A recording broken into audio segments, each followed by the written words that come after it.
This is Democracy, a podcast that explores the interracial, intergenerational, and intersectional unheard voices living in the world's most influential democracy.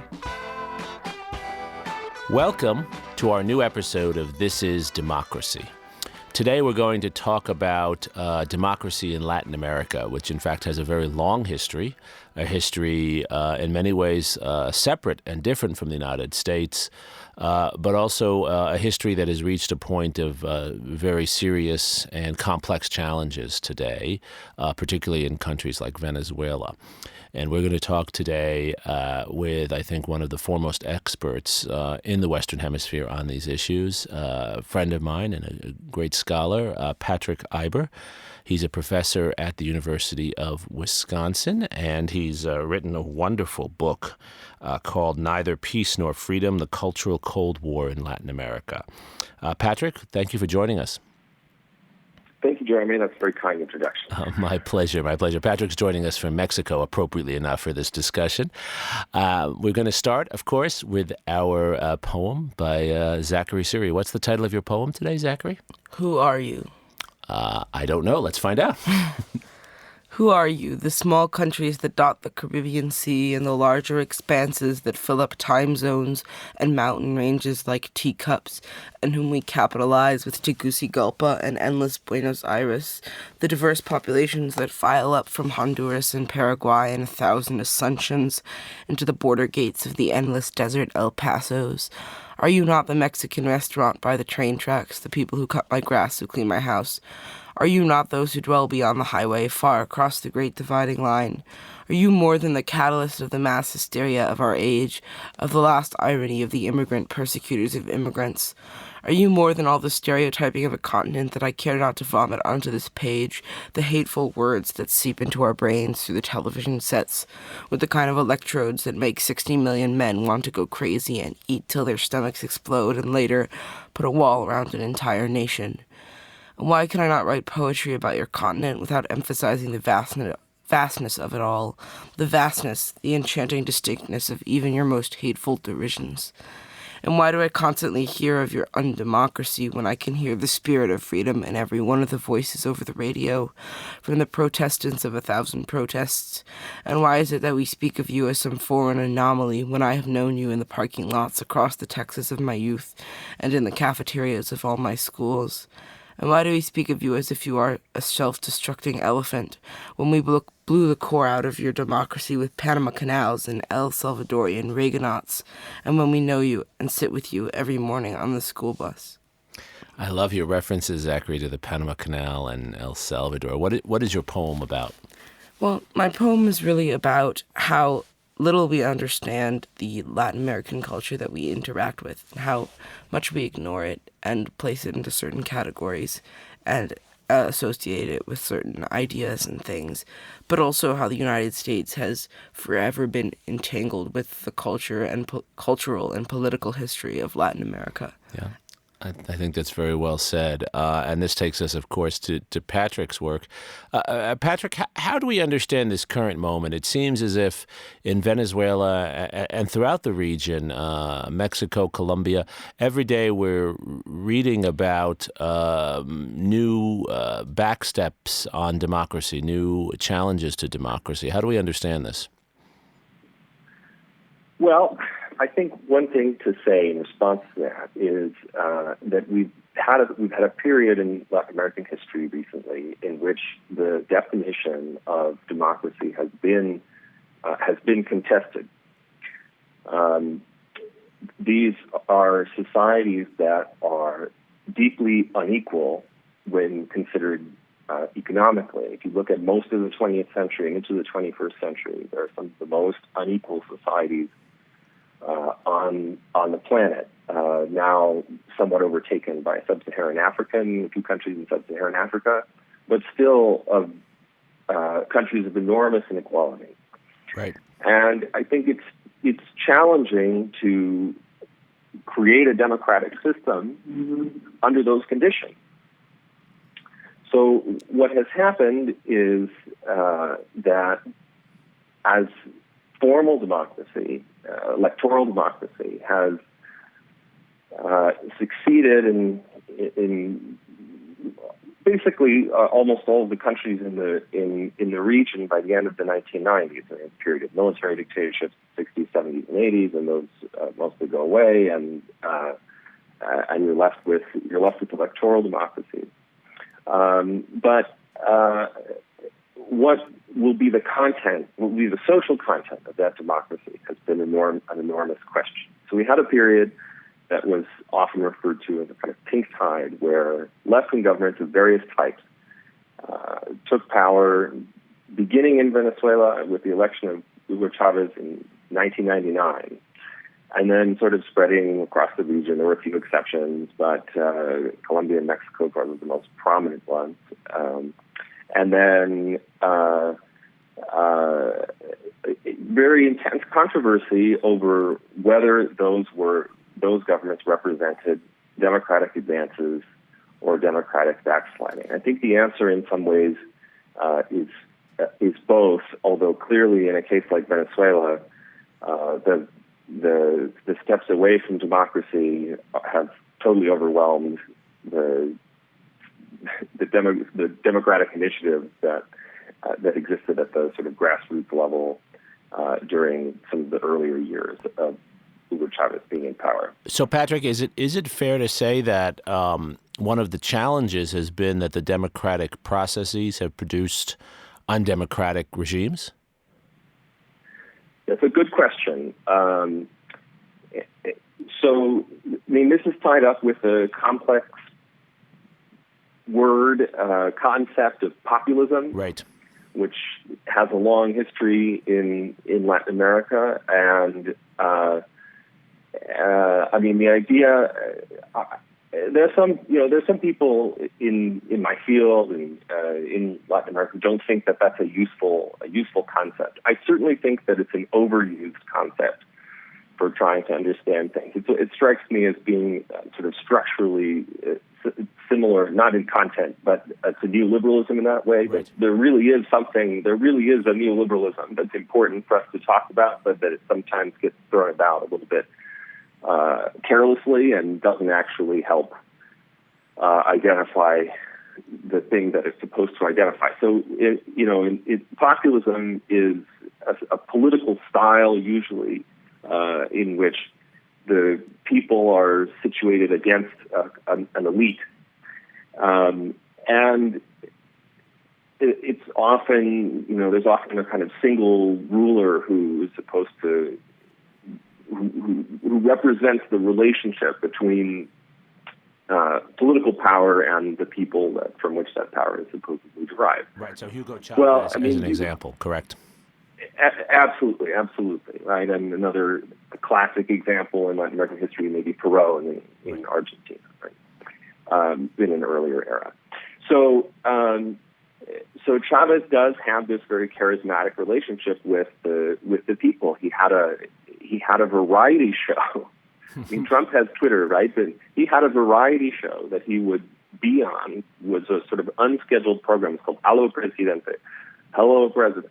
And he would be on, I believe it was on Sundays, for any number of hours. I mean, he would interview people. He would hold essentially sort of impromptu cabinet meetings there. He would fire cabinet ministers on television. He would hire cabinet ministers on television. He would talk to local politicians. He would move around the country. And he would, there was this kind of charismatic relationship. He would tell people what his government was doing and what he was, what his plans were, what his ideas were. He would sing. He was very entertaining in a certain way, and he also, he brought all of these social programs to the poor who felt excluded by previous regimes. So it's important to say that Venezuela is not a country without a democratic tradition.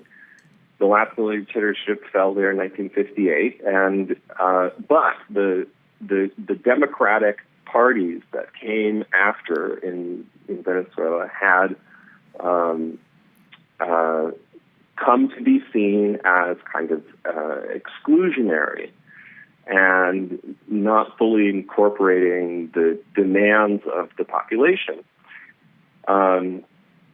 Hugo Chavez first came to national attention in a coup attempt that he made in 1992 after a very unpopular government of the old system had attempted a set of sort of neoliberal reforms, to use the word, and increase the price of gasoline transportation. There was a big riot in the capital city of Venezuela in Caracas in 1989, in which the security forces turned their weapons on the people, and large numbers of poor protesters were killed.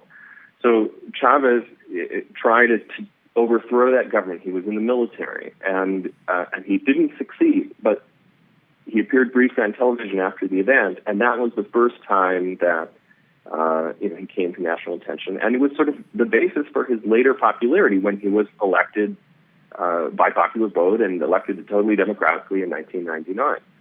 And then he was elected many times again. So Patrick, on that point, which is such an important one, what is the appeal in recent years? And as you pointed out, it's not unique to recent years. One could go back to Juan Perón in Argentina decades earlier. What is the appeal for voters in a country like Venezuela to a figure like Chavez, and that continued appeal even to Chavez's successor, when the country seems to be going down into difficult economic circumstances as a consequence of mismanagement by a figure like that? Sure. Okay. So a couple of things to separate. I mean, I think first of all that a huge part of his appeal was that he was going to take on the traditional elite of the country with which people had grown dissatisfied. So right. I think that we see this phenomenon in Latin America. We've seen it in many other parts of the world too, where the traditional parties are really struggling to maintain their social base in a shifting world, and that's been happening in Latin America for a long time. And so, when we talk about those pink tide governments, I'll get back to Venezuela in just a second. When we talk about those pink tide governments, some of them were more sort of normal social democratic ones, like the government of Lula in Brazil, for example. That was an older party. That was a party that grew out of the struggle against the dictatorship, the Workers' Party, and it had been around for a long time, and for a few decades anyway. It wasn't a new thing. And then you had the places like Chavez, where the old party systems had kind of collapsed, and out of that, these sort of single unitary parties with a charismatic figure at the head typically emerged, and they often accumulated like a lot of different social sectors and support, and there's a sort of improvised quality to the party as people realized this is where the political action was going to be, where the power was going to reside for a time. So, I mean, Chavez really offered he offered a lot of things to people, not just the charisma. It wasn't empty of content. He supported social programs and significant reductions in poverty and significant reductions in inequality at the same time. Venezuela, of course, has huge oil reserves, and in the early 2000s, when he was at his peak, and the government was operating most successfully, the price of oil was very high, much higher than it is today. And this allowed that government to really provide a lot of very needed social services to people in poor neighborhoods and in the countryside, and that really was the basis of his power. He really was making people's lives better, and they were organized into collectives and to cooperatives, and that was all seen as a solid, as a sort of democratic advance. There were always people along the way who said that the way that he exercised power is not democratic, and then there were always people that countered, you just have to look at the grassroots. Like, what is a mobilized grassroots? That's a form of kind of direct democracy. Right. Now, you mentioned the economic mismanagement. That, I think, is absolutely fundamental to understand that even during the time when they had these enormous high oil revenues, they didn't diversify the economy. They didn't save for when oil prices would decline. Right. And they created a kind of parallel exchange rate system, which is too technical to get into on a podcast, some other errors that really laid the foundation for the problems that Venezuela has now been experiencing.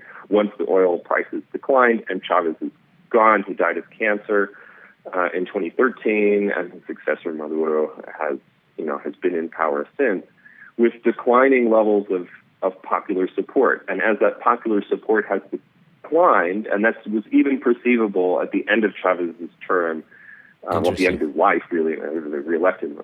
But there was a decline in popularity and an increase in repression that went along with that. So when they were doing well, there was relatively little need for repression. But as he sort of substituted charisma and popularity for that. But as the situation has worsened, repression and sort of electoral machinations have been the strategy that government has used to stay in power. Now, I think it's very clear that they have minority support. Of course, they still have support, but it's maybe 25% of the population and something like that, their base. And they use repressive techniques to stay. Gotcha. To stay in power. That actually lays out the historical circumstances very well. Zachary, you had a question? How is the idea of United States interventionism in many Latin American countries influenced democracy? Well, that's a good question, Zachary, and I like the way that in your poem you laid out some of the longer history of U.S. intervention in the region, but also the ways that it's important to say that U.S. history is also Latin American history in a way. Yes. That people, it's not a separate people from the U.S. people. You have people in the United States often think of as coming from Latin America. Yes, there's a migration history, but this is also people who lived on those lands on the lands that are now part of the United States for a long time. So it's an entwined history, as I think you said in your poem. So there's a long history of the United States intervening in Latin American countries to try to get rid of governments that the U.S. doesn't like, and these often have been left-wing governments. The most famous cases are Guatemala in 1954, where the CIA overthrew a president, a democratically elected president who was trying to oversee a land reform that the United Fruit Company disliked. And Chile in 1973, when the Nixon administration tried to damage the economy of Chile and use other means to try and ensure that the socialist president Salvador Allende wouldn't succeed, and he was eventually overthrown by the Chilean military. And then there are the wars in Central America, where the U.S. supported, in the case of Nicaragua, for example, supported a civil war under the Reagan administration to try and dislodge a government there that it didn't like. And then, of course, all the machinations against Cuba, which still, of course, is still a socialist state, a Marxist-Leninist state in its self-conception. So this is definitely something that's been on my mind as the Trump administration has ramped up pressure against Venezuela, and something that I think is on a lot of people's minds as something that a lot of people had hoped that we'd move past that, both in the United States and in Latin America. I'd hoped that we'd move past an era of that kind of direct intervention into Latin American politics. At the same time, the government, like Maduro, was very happy to assume this mantle, and say, "Oh well, here I am, being attacked just the way that Arbenz or Allende was." But it's a much more repressive government that people who are familiar with both, personally familiar, people who are connected to the Allende government, say, you're no Salvador Allende. I think that's right.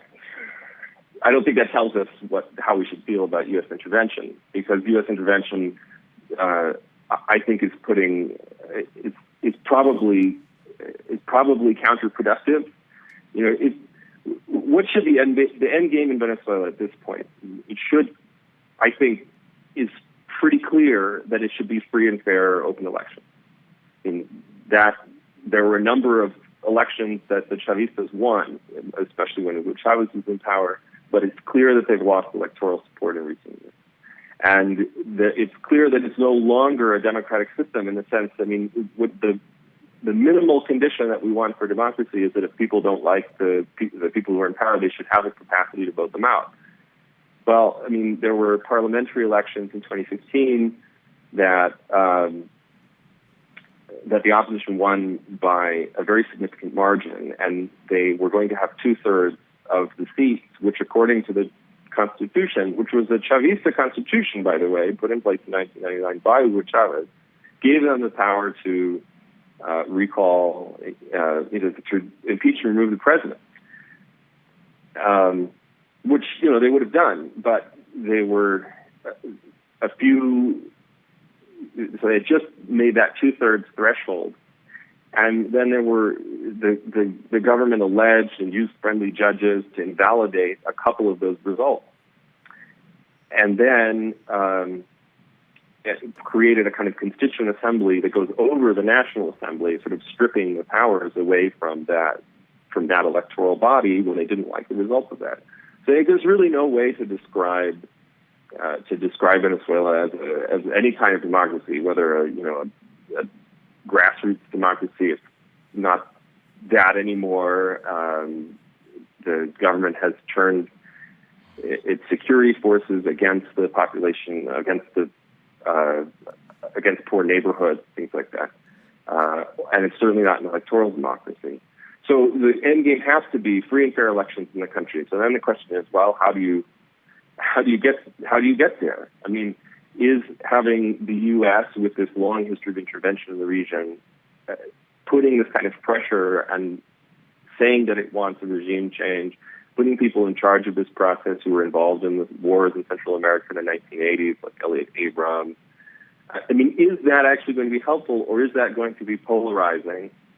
There are some people who feel like, well, there needs to be a kind of stick out there that is potentially threatening to get the process going, and there are people who think that this is effectively not something that the opposition, which has traditionally, it's traditionally from the social elites with traditional ties to the United States, is something that sort of undermines its credibility as a popular cause. And I think that right now it's a stalemate. The opposition is not sufficiently strong to claim democratic legitimacy, nor is the Maduro government, but of course they have the army and the guns. So for the moment, there's little action.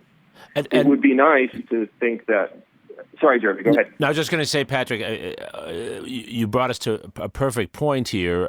If American intervention, both in the past, as you referred to and as Zachary did in his poem, and in its current moment, is insufficient and in often cases counterproductive. What are the alternatives? Yeah. What are the things? Because you also said, I think, brilliantly that that this area is actually part of American history, and American history is part of the history of this region. So, what should American citizens be thinking about? What should policymakers be thinking of trying to do that could advance the cause of fair and free elections in Venezuela and other countries, as you put it? Well, so this, I think, is a very hard problem, and one where if you don't know the history, you might come to a different conclusion than if you do. And to the first approximation, I think this is kind of important. But I think the first approximation, there isn't very much that U.S. citizens can do. It's an internal conflict, and within Venezuela, and you can't always. The United States has a tendency to want to put its thumb on the scale in these kinds of things. Right. It can't always do that. It can't always can't always get the outcome that it wants. It can't always make the situation better. Even if we acknowledge that this is a deeply repressive and unpleasant government, sometimes, the United States is not in a position to really do anything about that. It's what it's done is recognize this opposition figure, which many other governments have done too. I mean, most of the governments of Europe and most of the governments of Latin America, including center-left governments and quite right-wing governments, have recognized this opposition figure, Juan Guaido, who was the head of this National Assembly, whose powers had been devolved by the machinations of the Maduro government. And whether that's a good strategy or whether that's something that increases the likelihood of armed conflict or military intervention, I mean, we'll have to. Only the future will tell us which of those things turns out to have been correct. But there are groups that have supported negotiated ends to the conflict. There's a contact group of European countries. There are a couple of Latin American countries, Mexico and Uruguay, that have supported negotiations.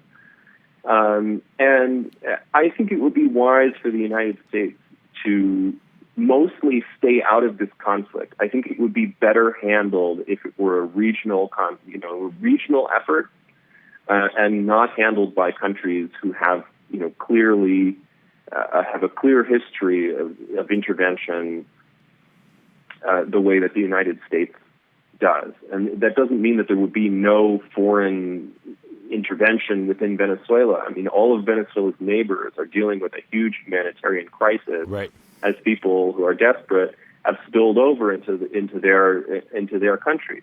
So it makes sense for them to be involved in trying to bring an end to the situation in one way or another.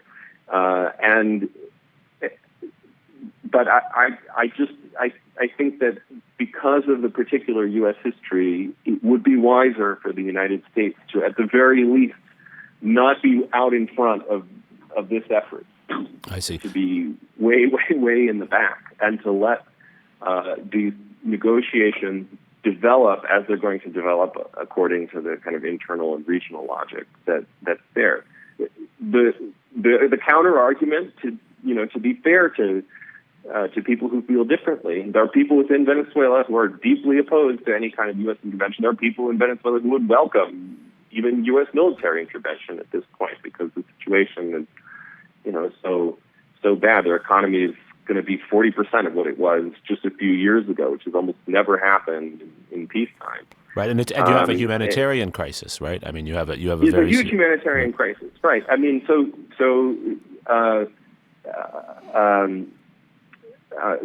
government, I mean, to be fair to the critics of dialogue, the government has participated in dialogue before that it's used to just sort of string out its own time in power. So it's not an easy problem by any means, and I don't pretend to know what the wisest path forward is. But that's my sense that the U.S. should be very careful about the image that it projects. Well said. Zachary has another question along those lines. Zachary? Well, I was wondering how the refugees and the immigrants from countries like Venezuela, but also Mexico and parts of Central America, how those immigrants affect that many of whom come to the United States, how they affect the relationship between the United States and those countries. Good question. Very good question. So many good questions, Zachary. There's a difference between kind of overland migration and air migration. So the Central Americans who are coming through Mexico, it used to be Mexican migration across the southern border. Now is sort of almost at net zero, but there's a large number of Central Americans who come through Mexico through that land border. And then there's more Caribbean migration that often comes over air and ends up in Florida, right? So now the largest concentration of Venezuelans in the United States is in Florida, and they're playing a role that's kind of very structurally similar to the Cuban community in Florida politics. Interesting. Which is to say that they are extremely hardline and quite right wing, and in a very attractive electoral constituency for the Republican Party, which struggles to attract minorities for the obvious reason that it's frequently racist. And so, Republican politicians can go to the Venezuelan communities and the Cuban communities in Florida and have a pitch and say, look, we're trying to deal with the tyrants in your countries, and the Democrats are not. Actually, most Democratic politicians in the country have been sort of on board with Trump's actions in Venezuela. There are a few exceptions, but there's quite a bit of bipartisan consensus on this, which is not necessarily a good thing. But that's the reality of the politics of the thing. I mean, very few people want to be sitting around defending the Venezuelan government. Even people who've been critical of efforts like Sanders or Representative Ro Khanna have, wanted to put some distance between themselves and the Maduro government, which I'm glad that they've done. But that is certainly a complicating factor. That Florida is such an important part of the electoral map for anybody who wants to win the presidency, and that you have these constituencies in Miami who are made up of, not exclusively, but in most cases, very determined opponents of their regimes at home, often who have socked away a ton of money because they came from the social elites of those countries. I did want to say one thing. I had you'd asked me in advance, what's an important thing that U.S. people can do? Yes, please, Patrick. And I'm not sure, it's on the individual level. I'm not sure that there's a lot that people can do. But people are primarily responsible for the politics in their own countries, right? Yes. So I think that that one thing that in the long run that would be helpful in improving the quality of government and therefore of democracy in general, this is in a big deal in Latin America, but in other places as well, would be to work to elect people and then to agitate politically and extra, outside of voting, the other ways that we participate in democratic politics, for something like a global wealth tax or some international effort to eliminate tax shelters that would reduce the power of oligarchies. I think that would improve both the quality of right-wing governance in Latin American countries, and I think that it would also improve the quality of left-wing governments that often emerge in sort of out of response and frustration. So that's one. It's kind of like a out of left field kind of answer. No. And a very long-run kind of answer, but reducing the power of oligarchy to move its wealth around the world and increase the possibility of taxation and the provision of reasonable universal social services, I think would improve the quality of democracy in these places. It's a great point, Patrick, and it comes back to one of the central themes of our weekly podcast episodes, which is how we have to reallocate power in our countries and in our world to younger people, away from small groups of individuals who, through economic and other means, have monopolized power in many countries. And certainly the story of democratic challenges in Latin America is a story of inequality, as you say, and as you pointed out so well, also a story of power that's been held by particular groups and the uses of violence to hold on to that power. So I think your suggestion is very well stated. Good.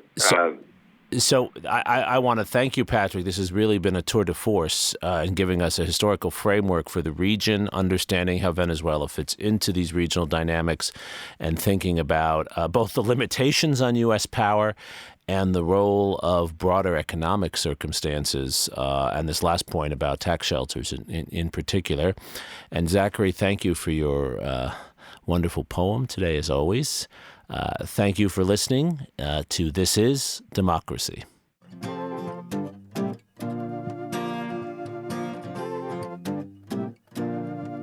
This podcast is produced by the Liberal Arts Development Studio and the College of Liberal Arts at the University of Texas at Austin.